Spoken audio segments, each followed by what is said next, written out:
Professor Andemic died today from the mysterious infection that's spreading rapidly. She was in quarantine for the last 5 days, but unfortunately we were unable to save her. If only we knew what she'd died from. We're no closer to identifying the cause, or beginning an intervention to stop it from spreading, or being able to treat infected patients. We need your help.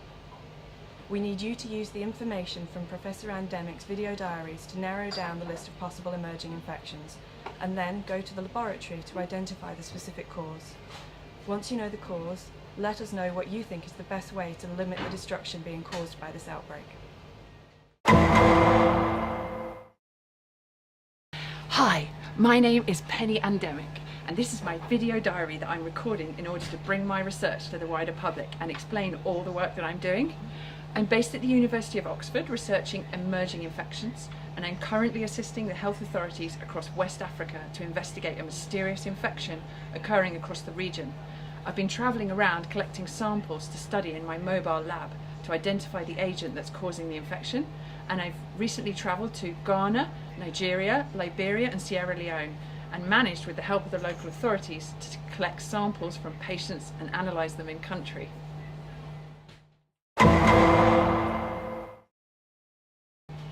I've really enjoyed spending some time both in the local villages and in the rural healthcare facilities. It's been lovely seeing how the villagers live and how closely they interact with their animals, but it seems really strange to me that their cows and chickens live on the ground floor and they sleep under their houses.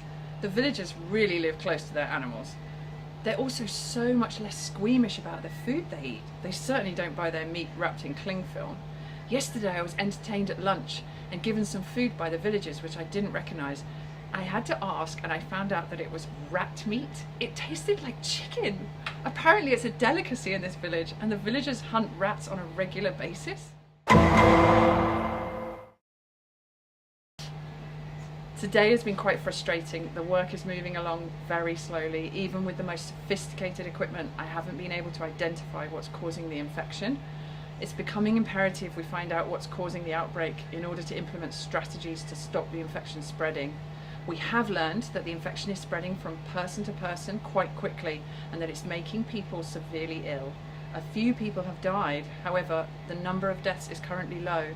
We do expect that to increase over time. Thankfully, I think I've managed to avoid the infection so far. I've been really careful and tried to limit my contact with ill patients as far as possible, and I've been wearing all the correct personal protective equipment for the lab work.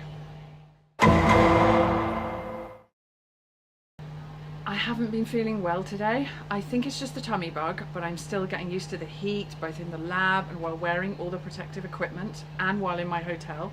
And the food here is a bit different to what I eat back home. I've had a couple of days and I'm feeling a bit tired, probably because I have been working so hard to try and work out what the infection is. But I think it's best that I don't worry anyone and just keep on working and getting closer to working out what the patients have. I'm heading back to the UK tomorrow to perform some more tests on the samples in my lab in Oxford. I'm back in Oxford and my tummy bug has gotten much worse over the past few days. I've started to suspect that I might be infected with the virus.